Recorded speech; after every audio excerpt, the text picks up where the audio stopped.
Anas Randi, le 10-6-2024, de l'anatomie. Selon ma formation au sein de l'Institut IPMP, Institut privé médico-professionnel, chez l'illustre instituteur M. Mohamed El-Farzani, au module de l'anatomie, nous l'avons initié par une leçon sur la cellule, qui est l'unité la plus minuscule des êtres vivants. Cette entité se divise en deux groupes, les prokaryotes ne possédant ni noyau ni organite comme les bactéries, et les eucaryotes qui sont formés par une multitude de cellules, conjointement à un noyau et une membrane nucléaire, notamment les animaux et les végétaux. Revenons à l'unité biologique cellule prokaryote. Elle contient une membrane cytoplasmique et un cytoplasme, mais pas de noyau ou membrane nucléaire. Alors, son proche l'eucaryote inclut une membrane cytoplasmique, un cytoplasme, un noyau avec membrane et des organites qui correspondent aux mitochondries.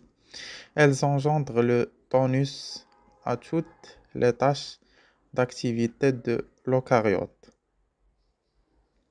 Au réticulum endoplasmique, il crée le protéide à l'appareil de Golgi qui emmagasine et répartit les protéines au centrosome constitutif qui gère et engendre la fragmentation cellulaire au vacuole. Elle déplace au profit cellulaire le dioxygène et y chasse le dioxyde de carbone et des résidus. Finalement, aux lysosomes qui sont des activateurs digestifs cellulaires.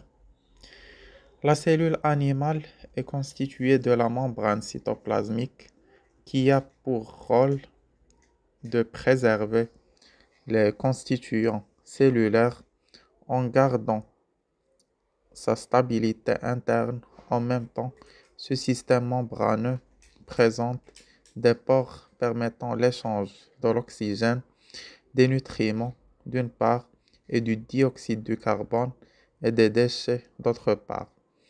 En fait, l'organisme humain est constitué de 250 variétés de cellules distinctes par leur morphologie circulaire, étirée, cubique, étoilée, etc. Ces dernières sont issues d'une fécondation de l'ovocyte par le spermatozoïde pour qu'à la suite se permette la division qui engendra deux cellules filles similaires à la cellule mère. Une spécialisation fonctionnelle leur est affectée simultanément après les processus de la fragmentation, créant de la sorte l'intégralité de nos organes. En effet, la mitose est la division cellulaire avec un assemblage de processus permettant à la cellule mère de se fragmenter afin de produire d'œufs qui possèdent les mêmes spécificités de la cellule d'origine.